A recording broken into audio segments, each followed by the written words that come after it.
রাজ্যের কৃষকদের জন্য সুখবর যে আগামী 30শে জুলাইয়ের পর থেকে আপনাদের ব্যাঙ্ক অ্যাকাউন্টে কৃষক বন্ধু নতুন প্রকল্পের টাকা আসতে চলেছে। তবে কিন্তু প্রত্যেক কৃষক বন্ধু যারা আবেদন করেছে প্রত্যেকে কিন্তু টাকা পাবেন না। তার জন্য আপনাদের এই যে ফর্মটি আপনি দেখতেই পাচ্ছেন, এনএক্সআর 1 কিংবা ফিল্ড ভেরিফিকেশন কিংবা রিভ্যালিডেশন কিংবা ভেরিফিকেশন যেটাই বলুন না কেন, এই কৃষক বন্ধু ভেরিফিকেশন ফর্ম কিন্তু জমা করতে হবে। তার পাশাপাশি কাদের কাদের ব্যাঙ্ক অ্যাকাউন্টে টাকা জমা হবে না আর আজকে রাজ্যের চিফ মিনিস্টার শুভেন্দু অধিকারী মহাশয় কী বলেছেন তা জানিয়ে দেবো আজকের ভিডিওতে। এবং কারা টাকা পেতে চলেছেন, টাকা পাওয়ার জন্য আপনি কী করণীয়, স্টেপ বাই স্টেপ থাকবে আজকের ভিডিওতে। আর আপনি যদি এখনও পর্যন্ত ভিডিওতে লাইক না করে থাকেন অবশ্যই লাইক করে দিন।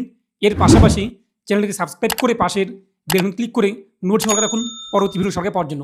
আর আপনি যদি আমাদের ভিডিওটি ফেসবুক পেজ এমডি তুমি সেটা দেখে থাকেন অবশ্যই ফেসবুক পেজটি ফলো করুন আর অবশ্যই ভিডিওটি প্রত্যেকে শেয়ার করে জানিয়ে দিন। তো প্রথমত আপনারা শুনে নিন যে রাজ্যের চিফ মিনিস্টার আজকে কী বললো এই কৃষক বন্ধু নতুন প্রকল্প নিয়ে। পিএম কিষাণ সম্মান নিধি ৬,০০০ টাকা দিল্লির সাথে আরো ৩,০০০ টাকা যুক্ত হবে। কৃষক বন্ধু ভেরিফিকেশন ৩০ জুলাই কমপ্লিট হলে আপনারাও কৃষক বন্ধুতে টাকা পাবেন। আগামী 30শে জুলাইয়ের পর থেকে কিন্তু আপনার ব্যাঙ্ক অ্যাকাউন্টে কৃষক বন্ধু নতুন প্রকল্পের টাকা আসতে চলেছে। ইতিমধ্যে কিন্তু এই যে রিভেরিফিকেশন কিংবা রিভ্যালিডেশন কিংবা ফিল্ড ভেরিফিকেশন যেটা বলুন না কেন, এই কৃষক বন্ধুর কিন্তু ভেরিফিকেশন ফর্ম জমা শুরু হচ্ছে এবং এই ফর্মটি কিন্তু ইতিমধ্যেই পূরণ করে প্রত্যেক কৃষি অফিসে আপনি জমা করতে হবে।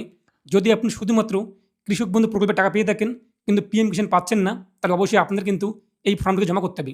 তার পাশাপাশি আপনি যদি কৃষক বন্ধু এবং পিএম কিষাণ দুটো উভয় প্রকল্পের টাকা পেয়ে থাকেন তাহলে আপনাদের জমা করতে হবে না। কিন্তু আপনি ধরুন যে শুধুমাত্র পিএম কিষাণ পাচ্ছেন কিন্তু কৃষক বন্ধু পাচ্ছেন না, তাহলে আপনার দরকার নেই। কিংবা আপনি শুধুমাত্র কৃষক বন্ধু পাচ্ছেন পিএম কিষাণ পাচ্ছেন না, তাহলে জমা করতে হবে। আর এই যে ফর্ম ফিল্ড ভেরিফিকেশন কিংবা ভেরিফিকেশন ফর্ম, এই ফর্মের ডাউনলোড লিঙ্কটি আমি আপনার ভিডিওর ডিসক্রিপশন বক্স অথবা কমেন্টে দিয়ে দিয়েছি। তো সেখানে ক্লিক করে আপনি সরাসরি ফর্মটিকে ডাউনলোড করতে পারবেন। এরপর ফর্মকে পূরণ করে আপনি নিকটবর্তী কৃষি অফিস এবং বিভিন্ন জায়গায় কিন্তু জিপিওএস ক্যাম্প হচ্ছে আপনাদের গ্রাম পঞ্চায়েত অফিসে, সেখানে আপনি জমা করতে হবে। এবং ফর্মটা আপনি কীভাবে পূরণ করবেন, তো আপনি প্রথমত দেখতেই পাচ্ছেন যে কৃষক বন্ধু আইডি, যদি আপনার জানা থাকে কৃষক বন্ধু আইডি নাম্বার তো উল্লেখ করবেন এবং যদি জানা না থাকে আপনি ফাঁকা রাখবেন। সিরিয়াল নাম্বার জানা থাকলে উল্লেখ করবেন, নাহলে আপনি ফাঁকা রাখবেন। তারপর নিচে আপনার নাম উল্লেখ করে দেবেন। যে ব্যক্তি কৃষক বন্ধু প্রকল্পের টাকা পাচ্ছেন সেই ব্যক্তির নাম উল্লেখ করে দেবেন ব্যাংকের পাসবই দেখে দেখে। তারপর তার পিতার নাম অথবা স্বামীর নাম অথবা স্ত্রীর নাম কী রয়েছে তা লিখে দেবেন এখানে সেই বক্সে টিকমার্ক করে। তারপর ঠিকানা, নিচে তার জেলা, এরপর তার ব্লক, এরপর তার গ্রাম পঞ্চায়েতের নাম, এরপর তার গ্রামের নাম উল্লেখ করে দেবেন। তারপর নিচে কিন্তু সেই কৃষকের ব্যাংকের তথ্য উল্লেখ করতে হবে। ব্যাংকের নাম এবং শাখার নাম এখানে লিখে দেবেন। এরপর আইএফসি কোড লিখে দেবেন। এরপর অ্যাকাউন্ট নম্বর বসিয়ে দেবেন এবং সেই কৃষকের আধার কার্ডে যে মোবাইল নাম্বার লিঙ্ক রয়েছে সেই মোবাইল নাম্বারটি উল্লেখ করে দেবেন। তারপর নিচে কৃষকের আধার কার্ড নাম্বারটি বসিয়ে দেবেন।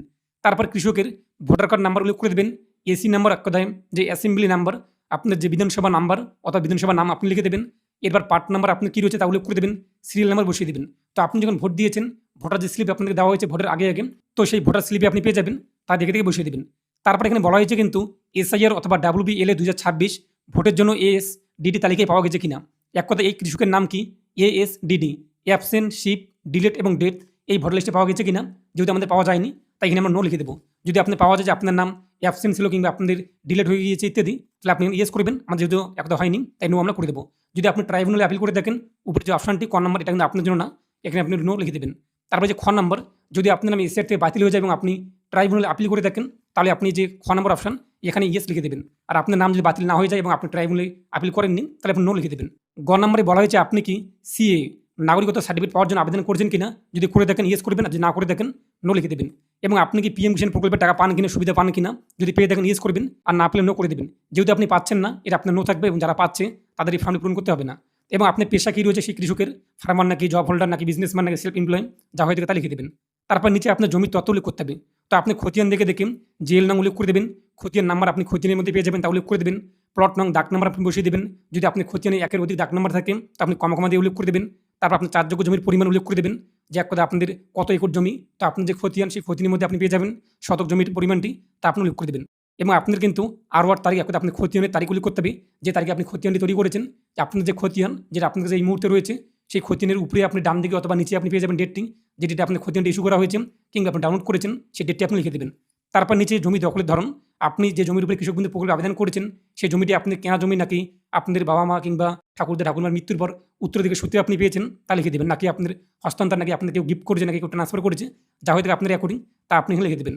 তারপর আপনি কি আয়কর প্রদান করেন কিনা, ইনকাম ট্যাক্স দেন কিনা। যদি আপনি ইনকাম ট্যাক্স দিয়ে দেখেন ইয়েস করবেন, আর যদি না দিয়ে দেখেন নো আপনি করে দেবেন। পরবর্তী পেজে স্বামী অথবা স্ত্রী বিবরণ উল্লেখ করতে হবে। এবং সেই কৃষক যদি বিয়ে না করে দেখেন, আনমেরিড কিংবা সিঙ্গেল পার্সন, এই যে আপনি দেখতেই পাচ্ছেন ফর্মটি, এটা আপনি লম্বা করে এখানে কেটে দেবেন, তাহলে কিন্তু হয়ে যাবে। এবং যদি আপনি বিয়ে করে থাকেন এবং সেই কৃষক যদি একজন পুরুষ হয়ে থাকেন, তাহলে এখানে স্ত্রীর তথ্য উল্লেখ করতে হবে। এবং সেই কৃষক যদি একজন মহিলা হয়ে থাকেন, তাহলে তার স্বামীর তথ্য উল্লেখ করতে হবে। যদি স্বামী মারা যায়, তো আপনি এটা কেটে দেবেন এবং আপনার স্বামীর ডেথ সার্টিফিকেট এই ফর্মের সঙ্গে জমা করে দেবেন।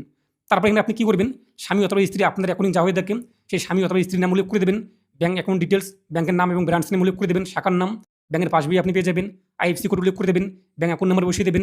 এরপর আপনি সেই স্বামী অথবা স্ত্রীর আধার কার্ডে যে মোবাইল নাম্বার লিঙ্ক রয়েছে, সেই মোবাইল নাম্বারটি আপনি বসিয়ে দেবেন, আধার কার্ড নাম্বার বসিয়ে দেবেন। একইভাবে আপনাদের স্বামী অথবা স্ত্রীর ভোটার কার্ড নাম্বার, এরপর আপনাদের বিধানসভা নং অথবা নাম্বার উল্লেখ করে দেবেন।